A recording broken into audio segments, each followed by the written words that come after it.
There is not a single antagonist in Xenoblade 2 that's more compelling than Praetor Amalthus. Well, at least to me. He's 100% my favorite antagonist of the game, and I also consider him to be the best of them, and I mean that. Now, don't get me wrong, I have much respect for Jin's character, centered around his long lifespan, the many lives lived, connecting to a huge core theme of Xenoblade 2. His now desperation to change the world and get rid of the corruption and mistreatment, quote unquote, of Blades, no matter how drastic, blinding himself from further pains and consequences, and his never-ending will to not let Laura or his love for her go to the very end. And Malos, I'll be honest, I think he's just fine. He has moments that are really good, like elevated at the end of the game, and some other parts here and there, but primarily at the end, which to me is far too late to be trying to elevate your character and really make them pop on a more deep level. To me, it's just not enough, and you're not going to convince me that way, especially without a long-running question that finally gets answered in regards to him. That would help, but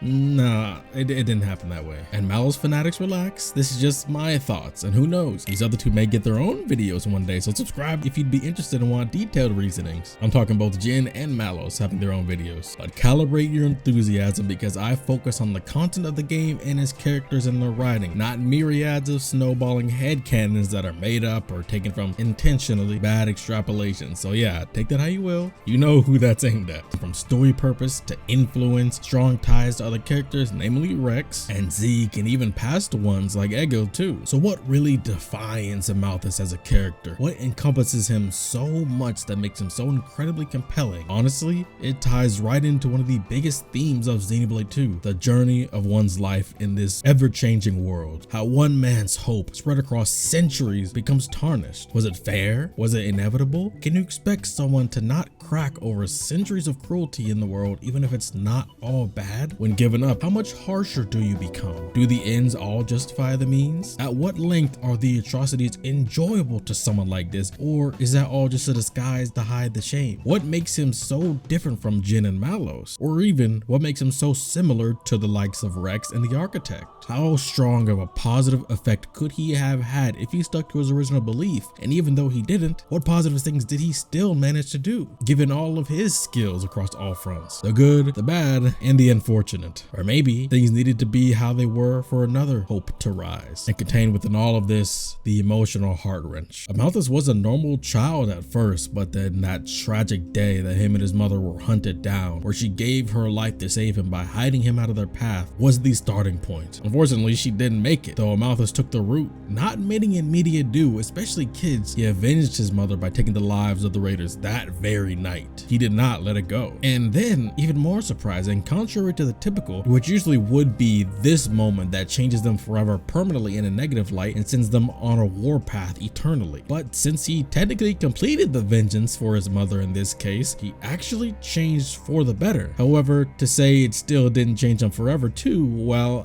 I would be lying. For now, he's actually gone on a great path. As a helper of refugees and ambassador of positive messages of Indol and faith in the Architect, he brought a lot of positivity to the world. He didn't at all let his past trauma permanently taint him. He did what some characters, even in Xenoblade, felt too ashamed to do at this point, which was turn their sorrow into a positive, not just for himself, but others, and it was honestly really good. However, though that's true, it's even more so that the unfairness and cruelties of reality stack on the minds, hearts, and spirits of those that experience and have to bear it. And that's just the thing. The hardships and pleasantries of the world and then the lives of the people of Alrest all pile up, but how you choose to aim yourself, let either influence you, is what determines the path of your life. And opportunities that tempt you in either direction will always exist and have always existed in Alrest, especially for those with a long lifespan like the Line. And that's what really makes all of this not so one note. The complexities of all of these things all on display is what makes characters like Amalthus so engaging, and his direct foil, Rex, as well. For Amalthus, the next major push for him to make a big choice in his life was one of the refugees he had given medical care to went on a raid to a house, killing the mother of a child, where he arrived just in time to save the baby. With clear darkness in his eyes, with no hesitation, he took the life of the man and then rescued the baby and attempted to calm them down. This was a massive moment. snapped. But at this point, he didn't snap, visibly at least, and his facial expressions remained more flat.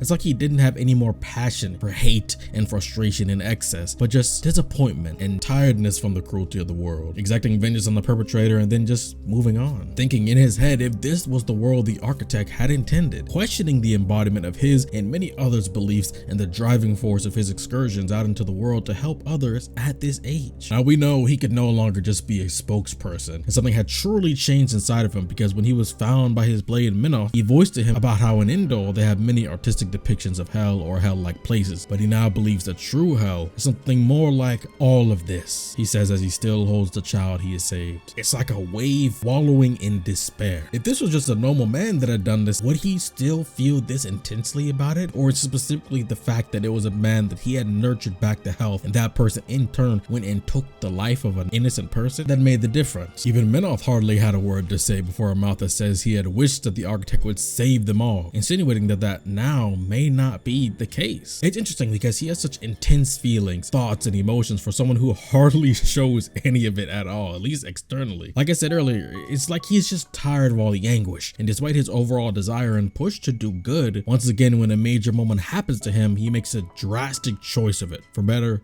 or for worse. In this case, it was probably the biggest decision of his life, taking to climb the world tree. He became the first person to ever successfully make it to the top, despite the colossal risk to his life. And remember, that's twofold, because you have to go up and then all the way back down. What he achieved here wasn't just a critical change to his personal life, like his first decision with avenging his mother, but this would reshape the fate of the world forever. That was retrieving both of the Aegis core crystals from Elysium, Pneuma and Logos. He did intend to find the architect and get the answers he sought, but this is all he found, so he returned with both and awakened Malos from the Logos core and carried on. Over time though, Malos began to take things into his own hands, destroying the original Aegis, which was just a treasure monument of Indol that signified the embodiment of the architect's light, the divine revelations received by their founder. So Malos destroyed it, saying he will become the Aegis, as he was born a divinity himself. I honestly didn't even know or remember this was the moment where Logos and Pneuma began to be referred to as the Aegis until going back to do this video. Really interesting, but that's beside the point. For the first time, as Malos displays his powers of mass destruction, Amalthus shows surprise, but then quickly settles his expression as the dust settles on Malos' destruction. It's hard to tell if he's intentionally hiding feelings of disdain and hunger for more power from Malos, or if it's just an automatic response, or just coincidence. Part of me also feels like maybe it was the first time in a while he's felt a surge of emotion enough to externally react, so it just kind of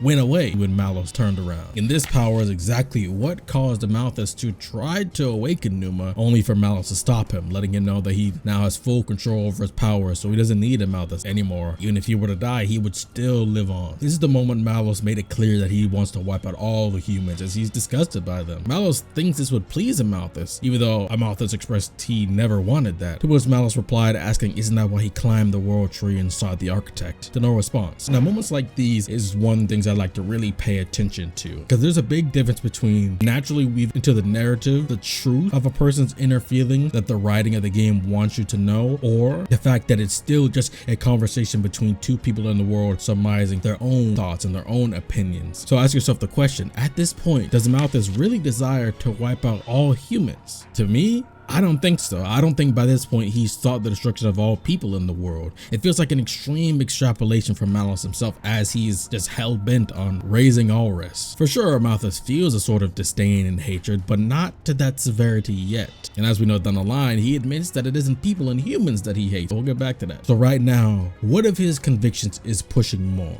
The destruction of the cruelty in the world itself, or to recreate it all to be fair and positive? But now he has this new problem, Malos going rogue. So since he now believes he can awaken Pneuma, even maybe having a fear of such, he tries to hunt for someone that can. The Prince of Torna, Zetter, fails, but Adam succeeds. Amalthus only asks of them one thing. After recognizing Mithra as a woman and reassuring her he doesn't doubt her strength, as the blade's appearance has no bearing on the power, he wants them to wipe Malos off the face of the world, ending it with just the smallest of smirks that Mithra seemingly catches. But what is very interesting is that what I think of Amalthus as a character, even by his death down the line, fits extremely extremely well into what Mithra's impression of Amalthus was as Adam asked her. She said that he seems very human, protecting his heart with a mask of lies, but she doesn't care what's beneath. They surmise that the refugee protection program just makes him a hypocrite. So what is the truth? Well, there's actually a really interesting thing that I didn't realize until working on this video was something about the architect, but we will get there again. Mithra brings up the fact that he smiled, and Adam admits that he did not catch that. Mithra says that she thinks he might be enjoying this, as in the world in this state, which is an odd contrast to how he's voiced his thoughts, the actions he's taken, and the path to his end goal as well, isn't it? But then Adam brings up that they're refugees and people deserve to be saved. Now to this, all she says is if he believes they do, then she'll have his help. So really think about that. Even if Amalthus were to have bad intentions, if he's still saving people, what is the harm? This is essentially the point that Adam makes to Mithra, and where they kind of subtly disagree. It's not really a clash, they're just talking. Also, intriguing side note, part of me also thinks that she gives up so easily is because she's still acting like a freshly awakened Blade, despite her prestige, if you will, not entirely caring about people, humans, or giving her own opinions as she does begin to gain her coyness down the line. But for now, she still just says all of this is not up to her, but humans. It kind of gives a similar indifference that Malos and Amalthus share, but all three at different levels of extremities, all constantly fluctuating, some more than others, and in different ways. After this, Malos shows himself to Amalthus one more time. Amalthus thinking he's seen the last of him. He's surprised that Malos knows of the Torn Titan's true form, that his core possesses knowledge of all blades and titans, and even more so that Malos would even reveal his plan of Torna being his next target to him, though turning his head when Malos tries to ask him if this is exciting to him kinda goes back to what Mithra was kind of curious about. But we know that Malos does not actually care, as he has no intention of killing him, as he says. So is he simply hiding his true self out of distrust? If so, still understandable. Amalthus's gradual descent into badness, or maybe it's better to call it the slow rise into deadly indifference. I kind of like that one. Which one do you guys like more? Let me know in the comments. And subscribe as you go and scroll down there. Hey, I'd appreciate it a lot. But it's strange to see a man with such clear passion, as he's always questing for something that can majorly change the world, whether through understanding or an action being taken, simultaneously aim for positive changes, but in the most compromised or dangerous ways. With each major change in the world, it provokes his level of severity in his plans, thirst for knowledge, and distance from consequences, and belief in positive change. Not to say that the way he turned out was inevitable, or that it wasn't his own fault, because he still is a grown man. He had to take responsibility for his actions. But one thing about the narrative of Xenoblade 2 that's so interesting is the character foils concentrated around the seemingly hopeless nature of the world, the state of it, and if there was anything to be done to save it, along with solving the issue of the declining resources and declining living space, the titans falling out of the sky and dying, with more not taking their place. A real solution is needed, taking much more than what normal people can offer. And of course, how those foils represent the side settled on to come to a solution, and pondering the question of if you can really blame those that made the quote-unquote wrong choice, like Jin, Amalthus, Malos, Patroka, and Akos, and others, and how hard it is to be like those that hold strong, like Zeke, Adam, and Rex. And even more so, if it's really about blaming the people that didn't make the right choice, or just understanding that it's very hard when your faith, hope, and confidence is constantly being tested. Even the heroes falter. We see that with Rex. Bridget literally had to slap some sense into him, and I respect it. This is the fate of the world we're fighting for. You have to be real. But the next major push for Amalthus and his plans, and what I believe to be the strongest negative push, was as the underlying researcher showed Amalthus the research he found from Mortha about Blade and human DNA being so similar, and then even more so that Blade's DNA have strands that show an incomplete version the Titans have. This information is invaluable to the state of the world and what may prolong its survival or incur its ruin. But what really matters to Amalthus is its rage towards the current Praetor, which in turn wants to keep Amalthus from involving him with this knowledge, and you can visibly see him resolve himself. That's where you can tell the key moments in Amalthus's life where you can actually recognize visibly a change in him. This, along with their first creation of a Blade Eater, pushes their line forward, or his line forward. He then makes first confirmation that he's no longer thinking of Malos anymore as far as his interest in Torna. He's thinking of what comes after, which, as we know, this means the atrocity that is committed is now committed to at this very moment. But it isn't currently a threat just by existing. That is, I think, until the session with Torna at the round table, which afterwards Amalthus discusses with the scorned prince that despises Adam that if it weren't for him being Mythos' driver, him and Adam would have equal dignity, luring the scorned man in. And even though he himself awakened Malice's destructive acts are the will of the divine, the architect. That's what he believes at this point. This even surprises the vengeful prince, which he has his own malice inside of him. With dilated eyes and the smallest smile, Amalthus tells him that the architect's will for reality takes many able hands to fully initialize. He's fully admitted to his commitment to believing that destruction is the path to change. But it's interesting, as this is not where he finalizes himself, as we see by Xenoblade 2's main story end. Now what I mean by that is, that's still very different from him having lost faith in the architect. His belief has turned from the architect being the object and concept of saving the world, its people, and bringing about peace and prosperity, into believing that the cruelty, loss, and fall of the world is due to the architect's will. Basically, it has now turned into the belief that the architect wants to wipe out humanity, as they are the ones that have polluted it and are destroying it, along with themselves. That they don't provide anything positive for the world, so they must be wiped out. Does Amalthus truly believe this? Or is he just telling himself all this because he cannot accept anything else? Has the state of the world now by this point so shocked his beliefs, unable to hold strong, that this is the only way he can believe that the architect's will is still being done, as his own malice has increased and mindset about the world has evolved? Because even now he doesn't speak as though people are the issue. Even down the line, he doesn't even always act like it, but it's just a byproduct of collateral. But then eventually,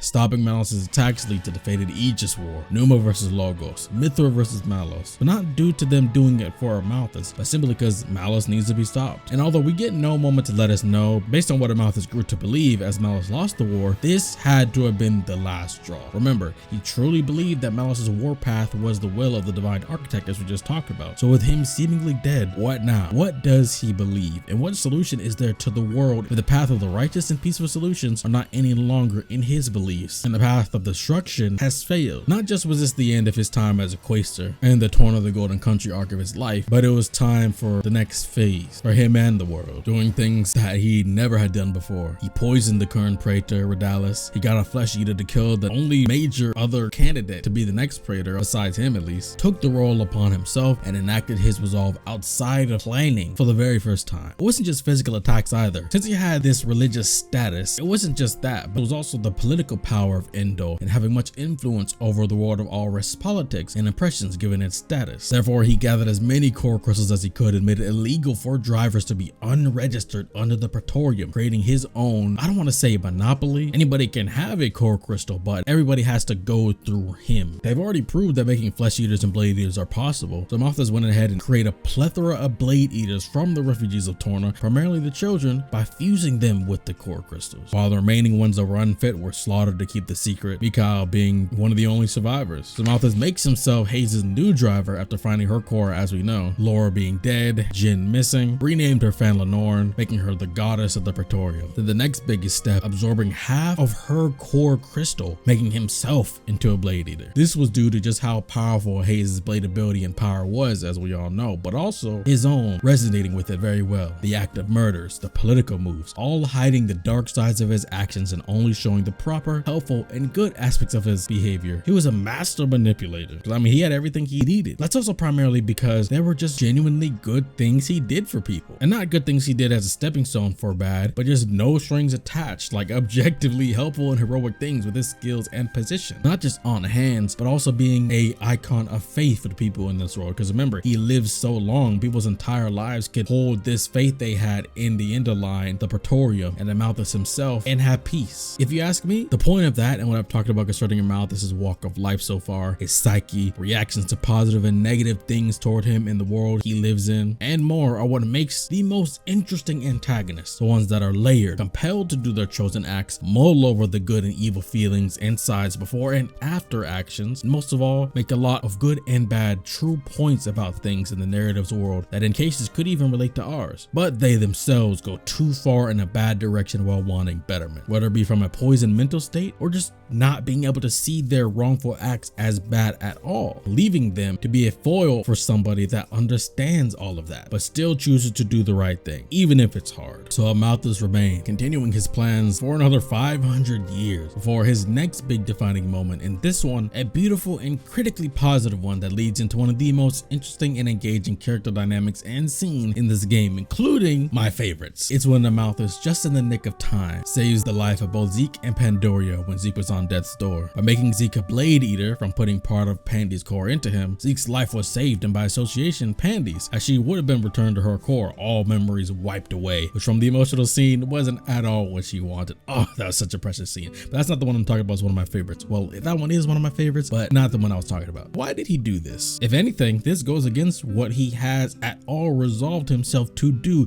and has done over the course of the past 500 years. And that's not to say helping people at all, because he still does, but when he can use it to help his facade of being a positive impact and improvement on the world. This was a case where Zeke and Pandora were alone, isolated, and at risk of death. To say the least, they are not at all weak. So why did he save them? This could have just been another case where he made Zeke still a blade eater, but as a slave and using another blade's core, resetting Pandora back to her core, awakening her himself, and adding her to his repertoire. So why did he save them when he could have just done away with them how he sees fit and never been caught? As far as such, not only do we go into it a bit more down the line with their relationship dynamic, but even now it just tells us that Amalthus still has aspects of his old original self still active, to the point where it can even seem as if he's struggling to keep his malice consistently growing and active. It's almost like the facade of kindness he needs to keep up to continue his plans against the world isn't just all fake, which in the first place, considering his feelings towards people, as complicated as they are, aren't wholly negative. So he has to play both sides, and both sides are actively something he wants to do when given whichever face he's using at the time, has to pretend the other doesn't exist and what he's faking is real when it actually is real. Did I make that too complicated? But you get my point. Either way, both of these faces and feelings, the hate and the appreciation, are both real, but at different times he pretends the other doesn't exist. I know, sounds complicated because it kind of is, but it's so interesting to me. So he makes Zeke also a special envoy for Endo to seek out the new driver of the Aegis and bring them back here whenever they come around. After some time of Zeke knowing Amalthus comes my favorite scenes in Xenoblade 2. When you play the game, it's shown as a flashback where we're going in sequence of Amalthus's life. Now in a past video about the most underrated scenes and parts of Xenoblade 2, I did bring these up. Go ahead and check out that video if you haven't already, then that's a good one. The scenes are who is weak and who is not, and I lived as you wanted. We'll address the non-flashback portions of the second scene later in the video, and when we can address all the revelations at once at the final climax, because the progression and changes through his path in life is the point and what makes him so incredibly interesting. In the scene who is weak and who is not, due to the dynamic of Zeke and Amalthus being kind of acquaintances, friends on a personal level, due to Zeke being Endo's special envoy, Amalthus wonders what Zeke sees in the refugees, to which Zeke says people struggling to survive, just like pretty much everyone in Alrest right now. Then Amalthus asks him if he's ever taken a life. This is when Zeke boldly responds saying, can't say he ever has, because he's never seen the need for it. That line particularly catches Amalthus' interest, and Zeke further explains because to him, it's like, why does anybody kill others? Because they're in their way or because they can't bear the sight of them, which is a very short and sweet breakdown of why most end up killing someone in these types of media. Killing someone in your way applies to both heroes and villains, though there is tons of nuance in that analysis. Trust me, I know. But this killing they're talking about is mostly in regards to murdering, so we'll simplify it for that. Regardless, it's a means to an end on that side of the fence. But killing because you can't bear the sight of them covers the front of killing out of hatred, or rather killing because you have an innate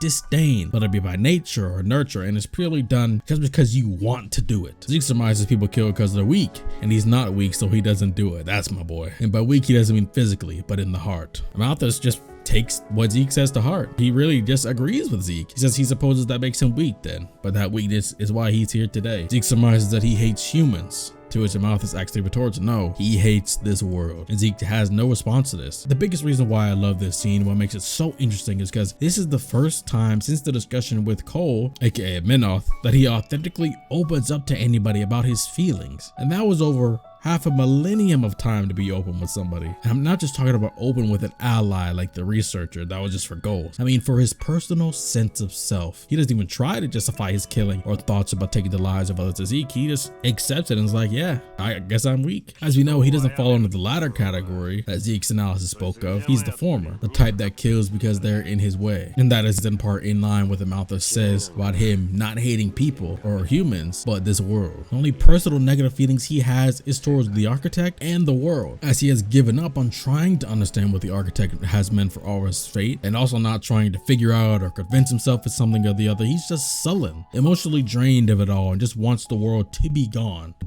and reborn, and just wants this current world to be gone. No offense at all to the humans. That's what makes it so engaging, how he could just go from using people's lives as a cover up to the public for his nefarious acts in the past and in the future to genuinely helping them, but then also killing if need be. Even more so as their conversation continues, as showed in the scene I Lived What You Wanted. Zeke tells him the nature of what happened to himself and Pandora that day being bandits. At least that's what he thinks. The incentive for them being because of how human Pandora looks. To blades like her and others that look really human, they market the cores with a picture of their blade self next to them and sell them, making Amalthus say things are the same as they ever were. As soon as people are denied what they desire, they try to take it by force. Zeke says not everyone is like that, and Amalthus responds that some give up prematurely, but at the very least the feeling is there, and that he's sure of that. Zeke asks then why bother protecting people, referring to the refugees and more. Why not let them just do whatever? Amalthus responds that it's to remind himself and to never forget what kind of beings humans are. Zeke asks if that's what saving him was too, and Amalthus kind of just chuckles, but says in the past he seems to recall a very similar scene, thinking of the time when Pandora was trying to save Zeke and then his own mother trying to save him, with nothing but drive and resolve to do so. With an inquisitive and sad look, says perhaps that too was a face of humanity, almost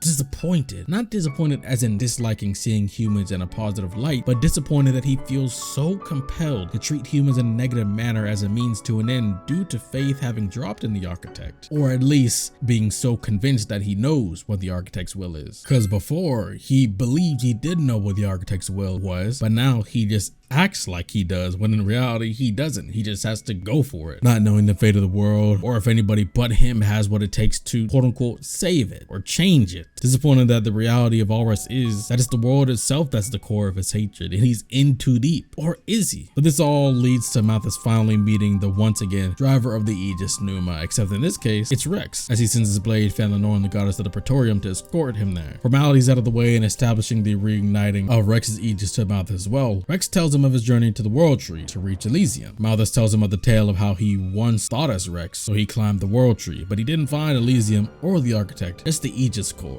And there's more to that, but we'll talk about that later. Again, a lot of things ride on a certain point of the game, but for now, all the while, Rex and Myth are detecting a familiar feeling like Malos from him as he regales his tale. In the end, Amalthus agrees to help, but he says that it could be his destiny, the reason he's lived all these years, wanting to speak to Pyra alone, hoping to reminisce. So he begins talking with Pyra, and Mythra takes over quickly to deal with the conversation. This after Amalthus discusses a painting that was created around 1500 years prior, and Amalthus seemingly questions if they as people are progressing or regressing, as the techniques to keep this painting pristine despite weathering in age has been lost. Mythra mentions being surprised as how he hasn't changed, and questions him on if anyone else has questioned his physical condition, on how he remains so young despite time and work. Amalthus says it's because of being in the line of the driver of an Aegis, to which Mythra only half buys. Mythra asks why he's letting Rex climb the World Tree now when he's never let anyone do it before. He says it's because time and people change, but when she says that's not an answer, he responds that it's because he would like to believe that there is one that can reach the architect and save this dying world. And that's not so weird, is it? She questions him on the legitimacy of his opinion on Rex being that person to do so, to which he answers with another question on would she have resonated with him if he wasn't, to which she has no answer, because it's true, both Pyra and Mythra did choose him. Pyra when he initially, touched the core crystal, and then Mythra when she decided to awaken to save their lives when fighting Malos and Akos. Even now I question on whether he's being authentic in this case, as at the end of the day it could just be a failsafe. If Rex were to succeed, then his original belief in the architect saving this world will be justified. That on top of he could actually believe the fact that with this new Aegis driver he now has a destiny again, not as the one doing the saving, but guiding the one that may be destined to do so, him still being able to be a big help and doing what he would believe to be the will of the architect. He even goes so far as to intervene in the brewing almost war between Oriah and Mara Dane, despite legally him not being allowed to, but allowing impartiality to reign with Nira and Zeke's addition to the negotiation, repping Argentum and Tonto, all to clear the air and make known the corporate intentionally trying to create war between the nations as Malos, but he's the driver of him. Mythra's additional appearance allows for trust to be gained. Despite the complications of his being and darkness of his past, he with no hesitation takes responsibility for Malos and his actions. When he thanks Mythra for her help, despite her still not trusting him fully, she mentions that she's devoted to Rex because it's what needs to be done. And she asked him, who does he live for? Not what does he live for, but who? Which to me is an even more hard-hitting question for someone like Amalthus to answer, which is exactly why Amalthus kind of just coughs at the question, has no answer for her as he drops his head. It's like he's once again confronted with the dilemma of his own self-worth, point of living, and being. Even though talking with Zeke was prior to the main game's events, compared to a 500-year gap of just nothing like that, that's only a moment for someone who could live thousands of years. To be hit with this constant reminder and pushed to really think about who he is, what he's living for, what his end goals are, who he fights for, and what he will commit to in the end, and what direction he will turn at certain times is a lot for even him. Despite him being able to maintain cool composure, these are real things that he has no choice but to confront, just like everyone else does, which is really interesting when it comes to things you find out about the architect later on. But next might have been one of those times where he has to confront something a little bit more uncomfortable for him, as it's not a positive look into rethinking his psyche and dive into his heart, but Mithra digging into the Aegis of Torna, causing chaos while they're using the name of a dead titan and country. Amalthus claims it's because of Jin being someone who was a blade of Torna, contender for the strongest even, and that means loyalty and nostalgia is involved. Whether one or both, who can say? Mithra questions it, which Amalthus ponders on if that's not enough for her, despite Mithra not knowing because she was asleep, and there isn't much to corroborate or explain it despite people's accounts through tales and stories. Amalthus says only those that were present can truly know. Mithra questions, doesn't that just mean him? He says that's why he's offering his cooperation in stopping Malice, this almost war, and their journey to Elysium. Now, more of Mithra's suspicions seem to be added on as her and Nia wonder the mystery of Fan's body being preserved despite her death when she's a blade. Mithra thinks it's like someone stole her core, and the game camera pan to Amalthus. We know he did because it's not as it was, and he needed to utilize her for help at the Praetorium, though he didn't need to become a blade eater for it. Why will be told later, but the capabilities are endless. Even as Amalthus explains of Phaon, the Void, and Teto's involvement in protecting the World Tree and how he's giving them passage and permission through, he says to do it as a favor of a once foolish old man, so that people may have a future in this dying world of Alrest. So at the end of the day, is all that's really needed. Though when he finds out that Rex lost to Jin and has hold of the Aegis, he is ever so slightly disappointed, then thinks unless he could find what was lost, and tells his help to prep the ceremony. I think this moment right here might have been the final turning point, because we know what happens next. After all the events of Numa's revival and their fall into Mortha along with Jin, he reveals the truth that Amalthus is the one that wiped out the remains of Torna. In Jin's mind, he believes that Amalthus wiped out Torna out of fear of blades and the capability to do what Malos did. Even if he wasn't hunting Mithra specifically, he thinks to Amalthus, blades were all a potential threat, especially Torna's power of them. Jin feels that Amalthus didn't want to seek Elysium for something to save the world, but to have the architect's power, or a blessing of sort that'll give him power like him, all to destroy blades and titans, to make a new world. Given the creative monopoly on core crystal distribution, the creation of flesh eaters and blade eaters, hiding certain details of the true history, and the severe testing of his beliefs due to the atrocities he's witnessed and experienced, it would hold weight. But even Rex calls out Jin on this. He believes Jin, his crew, and Amalthus are all the same, as Jin has on record stated that he wants to wipe out all the humans who live due to the quote-unquote architect's mercy. But he feels that's not what they really want. For Jin, he felt that when they fought, it was the face of someone sad, just looking like they wanted to die, someone with no other way out. Even saying Pyra looked the same when they first met. And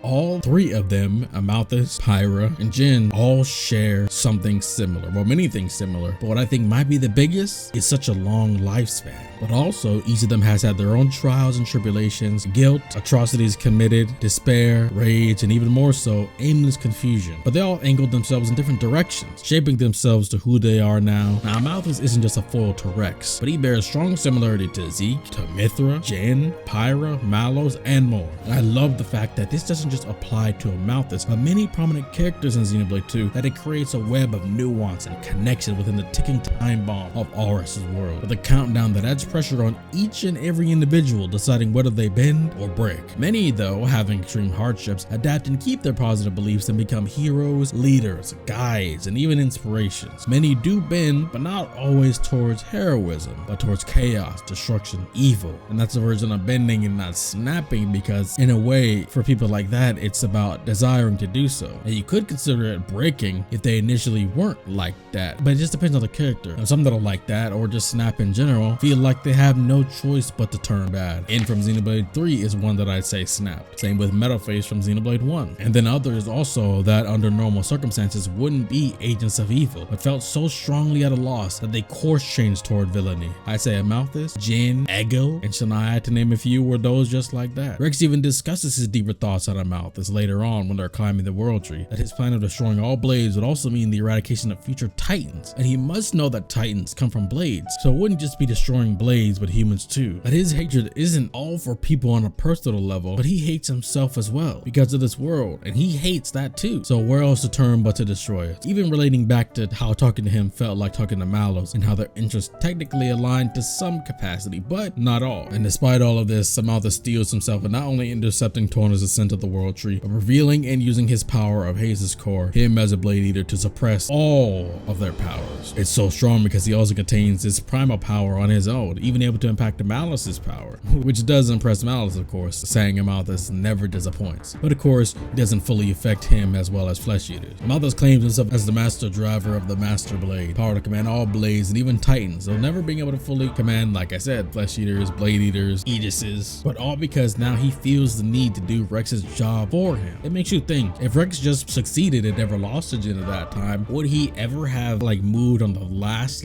step of this plan? Because he doesn't believe, showing no shame to what he did to the country titan of Torna, by the way, and also being upset that he was unable to control Mithra. At this point, all his success has sort of gone to his head. He truly has come to believe that he acts under the will of the architect. Well, that's what he told himself. This is all a way to convince himself again that he's doing right when he's had no reason to believe so, because like I said, he went through a phase of believing the architect's will save the world. He kind of lost that belief, and then it came to when we saw Malus' destruction. Maybe the architect's will of the world is for this strong quote-unquote divine being to wipe out this world because of the mistreatment of the people in the world bringing upon themselves, or in some cases not on themselves but others due to good people that do not mean for it or that do not deserve it. At the very least, all the bad he's done wouldn't be for nothing. That's why even though his end goal sounds like Jin and Malus's, when in reality all three's differ. What I mean is, Jin wanted to destroy all humans for the mistreatment of blades, right? And then Malus wanted to destroy the whole world and end it there because that's how he felt on his own, along with some of Amalthus's malice, but also due to him lacking an identity beyond that, like Numa had, or rather she grew to have. And Amalthus, though he does want to destroy the world, it's only the world as they know it. Fully believing he's this right hand of the architect, he's taken it upon himself to act in the architect's stead, essentially becoming the acting version of him. Not to end it and say, boom, that's it, but to destroy this one so it begins anew. A world without the cruelty,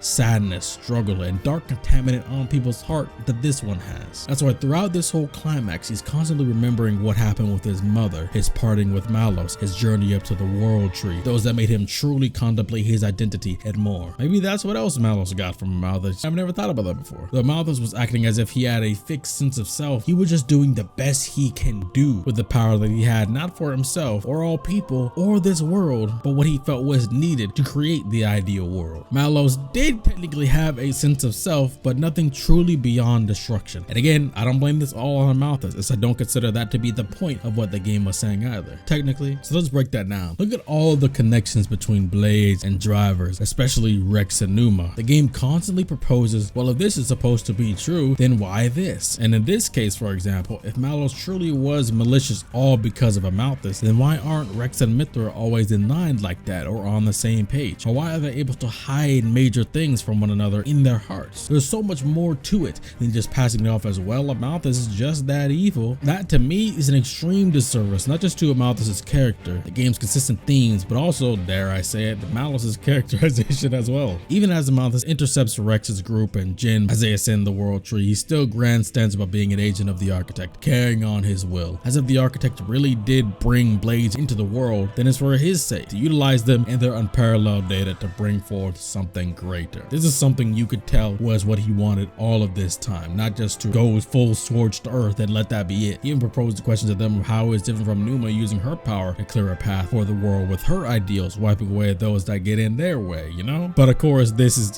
we know, he knows, they know, but Rex openly says it and denies what Amalthus is saying, being that he just hates those that try and change, because Amalthus himself can't. Amalthus shrugs off Numa's accusation of Malos being how he is because of him, which he cares nothing of course. And like I said, I think it does a disservice to both Malos and Amalthus's characters to think that Malos only was an agent of destruction because of Amalthus, or that he only had hatred inside of him because of Amalthus. Amalthus was so much more than just hate. If anything, it was an initial love for the people and this world that causes him to hate how he began to view it, because of the atrocities that continuously began to wear down his his belief and positiveness towards it, which is why Amalthus finally admits that if he changes, he will lose everything. He'll lose his very self. Because like I said before, he's gone through the phase of believing in the architect and the positive walk of life. He's gone through, okay, well, let's just destroy it all. Let's wipe out the earth. And that failed too when Malus lost to Mithra. But now, for the past 500 years, he's resolved to taking things into his own hands. And this is the last straw. To take it into his own hands, destroy the world as they know it, and make something new. He does not want to lose the current self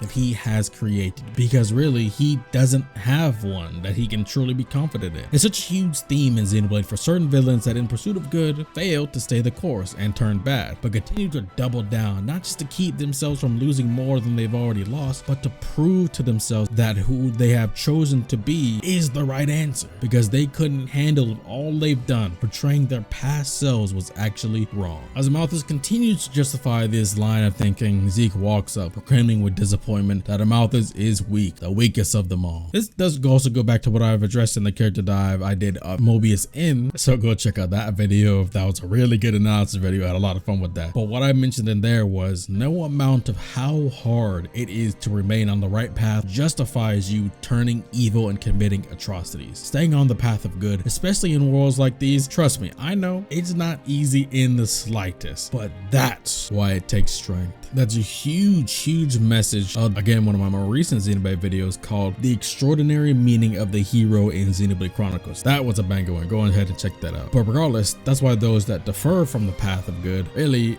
are weak, and those that refuse to change, wallowing in their own guilt, despair, hatred, self-convincing, and maybe most of all, shame, are not strong and shouldn't be treated as such. You cannot baby these types of characters, or you cannot think of them as such, all sweet, innocent characters, all my baby, my child. No, you can't do that. That's not the point of these characters. Characters like these are meant to take responsibility for the actions that they've committed. Coddling them or trying to push away responsibility from them, consequences of their actions, does nothing. But even despite all that, I'm not saying to not be understanding of these characters and their tragedies and hardships and just how much they had to deal with. But right is right. No other people should have to bear the consequences of your own weakness. And then on part of Amalthus, that's why really that Zeke keeps Amalthus's darker side to himself. Because consider this, Amalthus saved Zeke's life. That's a debt that usually provokes consistent defending of said person, and in some cases blinding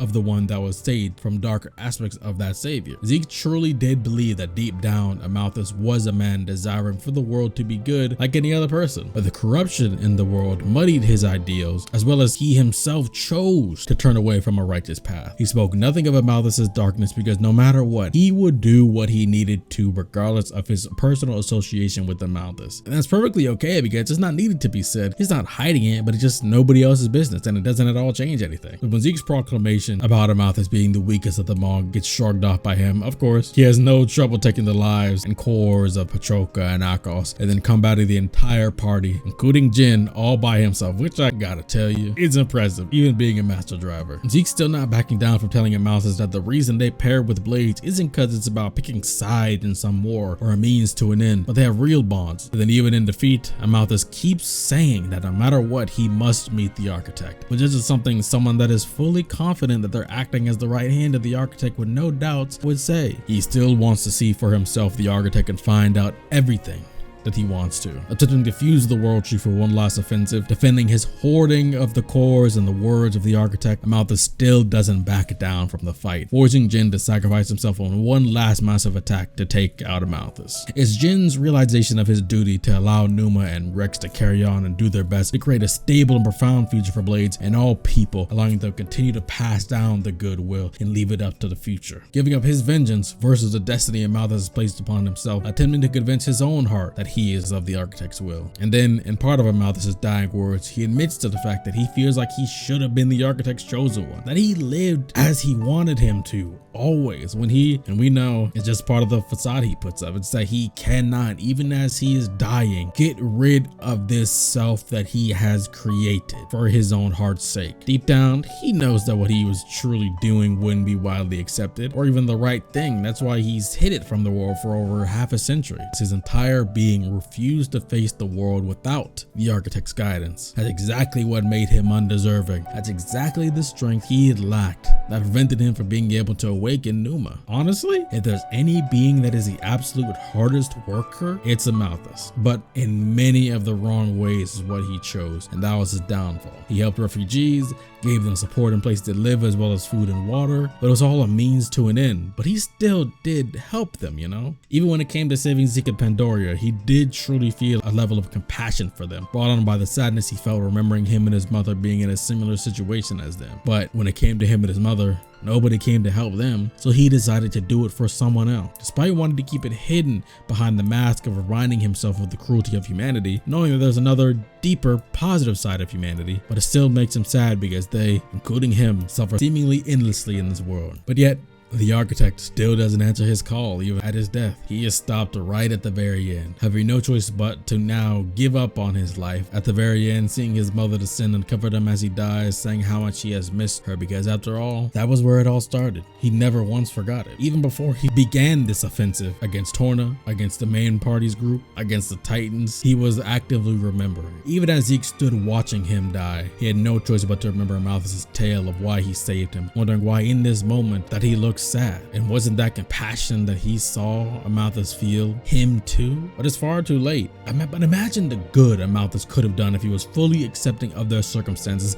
and never allowed the darkness to overtake and corrupt his spirit. Because even so, he did have a positive impact on many people over half of a millennia, even when it came to just giving them something to believe in for the duration of their lives, so they would not be in constant suffering and depression, while he still lived long past them. And I do have to say, along with the flashbacks with him and Zeke in this entire scene of Amalthus' death, along with Jin's sacrifice of course, but mainly focusing on Amalthus' moment here, easily my favorite moment in Xenoblade 2, and what truly capped off just how I think of what this game aims to achieve, the themes that it expresses, the characters that embody and drive the narrative, the incredible music track Walking With You that forces the emotional feelings from you in a full and impactful manner, with cinematography that is entirely focused on the pure confidence paid off from the game's writing, composition, and faith in the level of maturity it's capable of touching on, despite also being able to have lax, humorous, and even some cliche anime moments. Again, I truly feel Amalthus is the strongest Xenoblade 2 has to offer when it comes to antagonists, and those are what this game excels at. And Amalthus especially, though showing his visceral animosity in the end,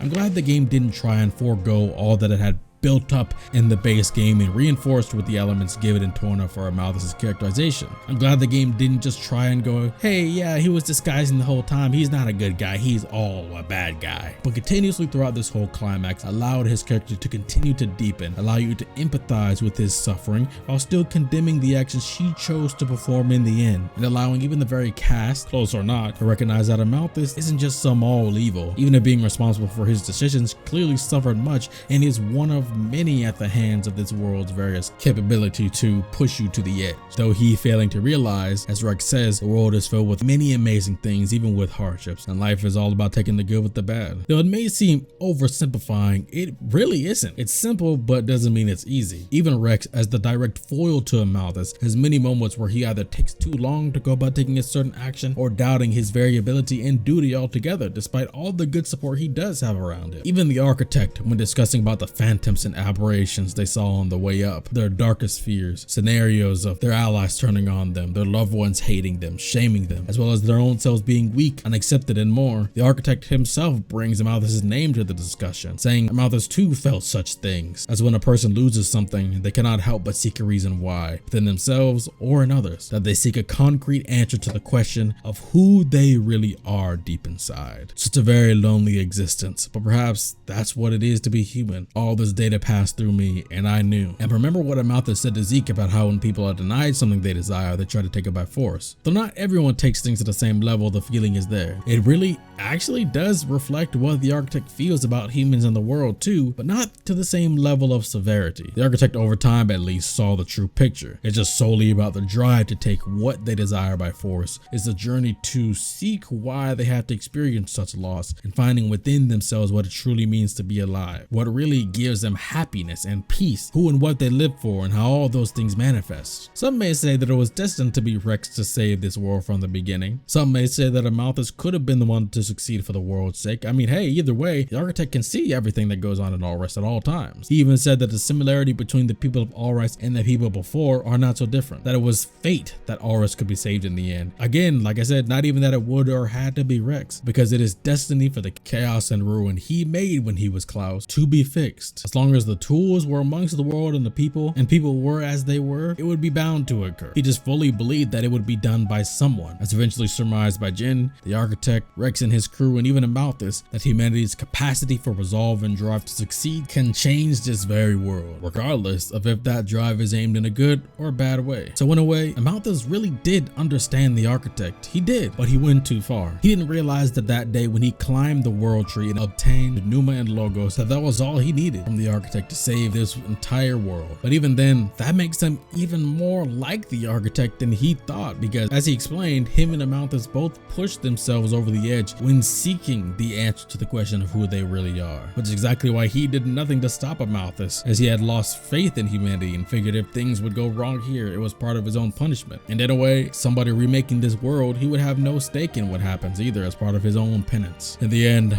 ironically, nobody was more similar to the architect than Amalthus. If it was Klaus, they'd have been on the same page, but the architect himself realized that the way they thought, acted, and felt was not right. Deep down, Amalthus knew that humans were capable of plenty good, trying so desperately to believe that the only reason this world has suffered to such a degree is because the architect intended for this, when in reality, he's making the exact same mistake that Klaus did. If Amalthus had turned heel at any point prior to his wiping out of Torna, he probably could have brought about true peace to Alrest. Instead, with his cleansing process of core crystals delaying their transformation into titans, he sank the world into more ruin. To just destroy, why not work with Malos? But he had much more in his mind, because once again, it isn't ever personal against humans. It's the world that he hates. He had many opportunities to stop. Tying into another major theme in Xenoblade, no matter how far you've gone astray, there's always time to turn back. And I love that kind of storytelling theme. Don't absolve a complex antagonist of their sins, but show that you don't have to double, triple, quadruple down and hold it all to the very end like that. But when it came to Amalthus, I believe how long he lived is what did him in. Now you could say Jin also lived a long life, but he changed. So what's the difference between Amalthus and Jin? Well, it's really how long was spent marinating and operating in his own nefarious schemes. Around the time when Jin was working and doing good for the world, Amalthus had already began his dark path. He had already been through the loss that Jin experienced when he was a child. He festered in himself, so it would be an incredible feat for him to now admit to the truth. All in all, the journey of Amalthus's life is complex, muddy, tragic, but also has many components of happiness, positivity, aid, innovation, and world-changing decisions that lead to the very good end that we got. Amalthus's characterization, I feel, is like no other in Xenoblade 2 and Xenoblade in general, and you could legitimately see that the game itself understands this. His character doesn't suffer from the tactic that some RPG characters do, where they have to try and convince the player of certain things about a character that the writers just wanted to have when they weren't written well enough or at all to reflect that, but puts the end goal there as if they did, making that result unbelievable, and to me, making them not nearly likable. But through and through, Amalthus is a believable character that is carefully crafted and really gives Xenoblade 2 much of its complexity, as he is woven throughout a grand scheme of the base game and the Torn of the Golden Country DLC. Carefully crafted. I mean, what else is there to say? Thanks for watching. Take care of yourself wherever you are. Subscribe if you haven't already. Check out the rest of my Xenoblade content and my other content on RPGs and other video game stuff. And I'll see you guys when I see you.